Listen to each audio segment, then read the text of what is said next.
Hello, today I would like to show you my peonies in the early stages of growing, so in the red phase. At least I call it the red phase. Some people claim that peonies are essential to a garden and that their flowers are simply unbeatable.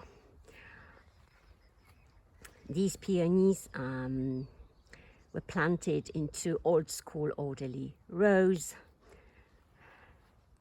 and they look fantastic in early June.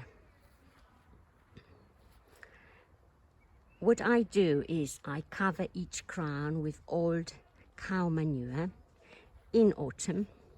In spring I remove the manure very gently from each crown, and I also try to remove as many weed seedlings as possible, because later the weeding is quite difficult.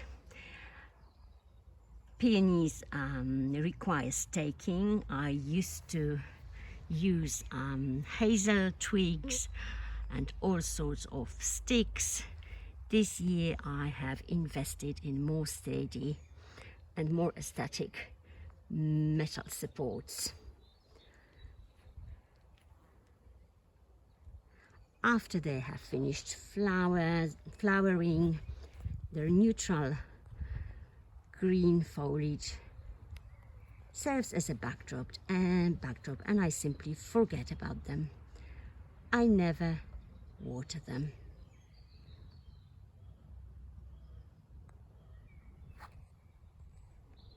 Thank you for watching. Goodbye.